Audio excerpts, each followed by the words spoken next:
Well, hi there, and welcome to Side Hustle Hero, the show that is laser focused on inspiring you to take action to start or to scale your side hustle income streams. I'm your host, Joan Paasivi. If you've ever started a side hustle and then stopped, you're not alone. Maybe you launched something and no one bought.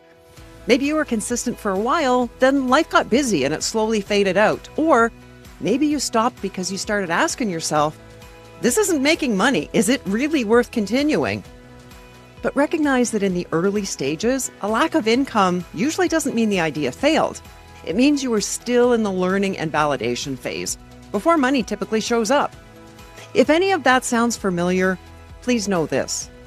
Quitting doesn't mean you failed. It means you learned. It's experience, it's data. It's a deeper understanding of what works for you and what doesn't, both in terms of the product or service you offered and how a side hustle actually fits into your life. Today, we're talking about why most people quit their side hustle, and it's not necessarily because the idea was bad. More often, it's because of a very few human patterns around expectations, progress, and support. And I'll cover what you can do differently the next time to give yourself a much greater chance of success. And if you're willing to give it another shot, you're not starting from scratch. You're starting armed with experience. Starting a side hustle is exciting. There's energy, there's possibility. You're imagining what this could become and how it'll change your world. And then reality shows up. The work gets less exciting. Progress seems to slow. You run into problems you don't know how to solve. And that early enthusiasm starts to wear off. At this point, you start to question yourself. Maybe this was a bad idea. Is it really worth continuing at all? But what's actually happening is that you've reached the point where the honeymoon phase ends and the real work begins. And actually, it's where the personal growth really happens too. This is also where something important appears. You're presented with what I call an escape hatch. An escape hatch sounds reasonable. It's your self-talk saying, now isn't the right time, or maybe I'll come back to this later, or maybe this just isn't for me. And unless you're prepared for that moment in advance, it's very easy to take the escape hatch. It often shows itself when you're forced to do things outside of your comfort zone that you know you need to do to move your side hustle forward. It's scary to play outside your comfort zone. Maybe for you, that's public speaking, or cold calling on a potential customer, or testing your idea with real people. So what's my top tip to pull through those times and keep forging ahead? It's actually what you need to do well before even the launch. And that's to make a commitment to yourself that you will work on this side hustle until a specific date in the future or until a specific milestone is reached. When I was about to launch this podcast, there was a lot I didn't know. There was a steep learning curve ahead, and I knew from experience that there would be moments that I'd want to stop, that I'd be shown the escape hatch.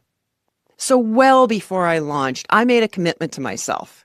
I would do this for a full year, no matter what. I would release 52 episodes, and only after that would I give myself permission to reevaluate whether I wanted to keep going. That commitment mattered because it saved this show.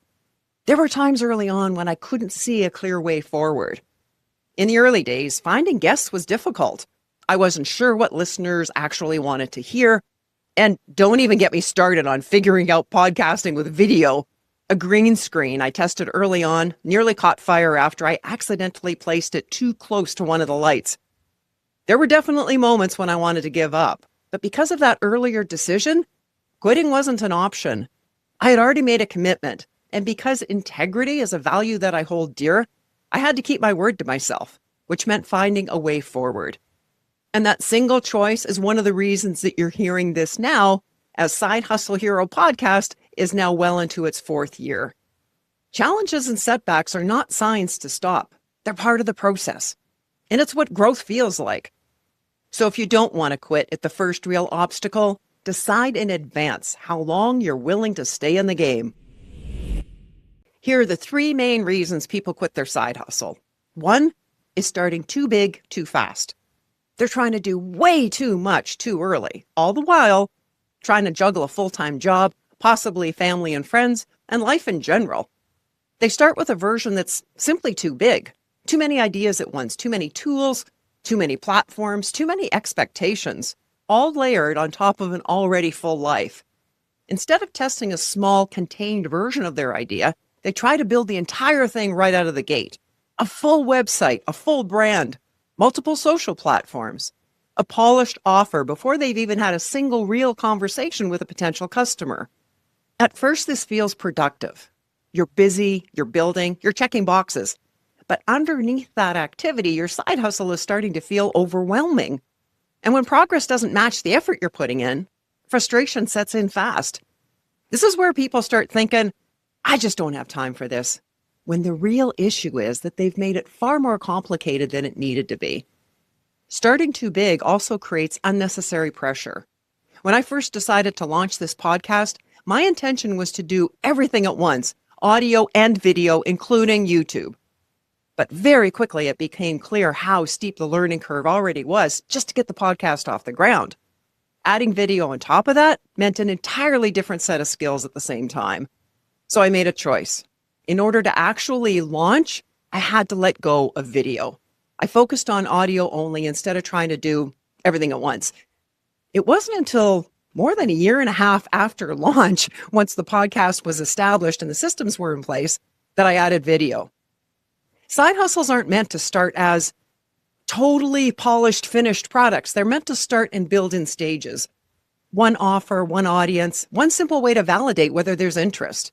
When you keep the scope small, two important things happen. First, it becomes easier to stay consistent, even when life gets busy. Second, setbacks feel manageable instead of discouraging or insurmountable. If you've quit your side hustle before, maybe you tried to do too much too soon. Another reason people quit their side hustle is very common. They have no clear definition of progress. There's effort going out, but no clear signal coming back. They're working on it when they can. They're thinking about it a lot. They're doing things, but they haven't defined what progress actually looks like at this stage. So every week becomes a vague assessment of, am I getting anywhere? Should this be further along by now? And when you can't answer those questions clearly, doubt seeps in. This is where people confuse lack of clarity with lack of results. Let me explain. Early stage side hustles rarely give you obvious wins. No one's clapping yet. There may be no sales, no feedback, no external validation. And if you haven't decided in advance what you're measuring, it's very easy to assume that nothing's working. That assumption can lead to quitting. What's missing is targets, objectives. When you don't define a small specific goal for a short window of time, everything feels open-ended. So instead of asking, is this working? Ask, what am I testing right now? What's my objective this week or this month? For example, I'm testing whether people will respond to this offer. Or this month, I'm testing how I can get 5 conversations with people who I can reasonably assume would be my customers. Those things are measurable.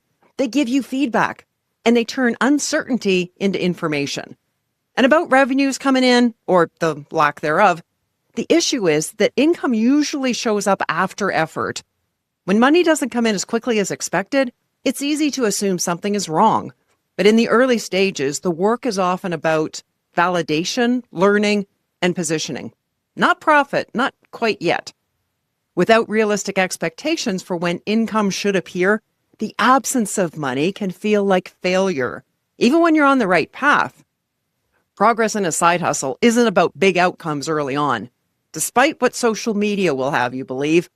It's about learning something specific and useful at each stage. When you define progress that way, 2 things happen. First, you stop quitting out of frustration because you can see incremental progress. And second, setbacks stop feeling personal. You start to view them as part of the process, part of your data gathering. If you've quit before, ask yourself this: did you know exactly what you were trying to achieve in that phase? Or were you just hoping it would start to feel successful? Next time, set smaller, clear objectives.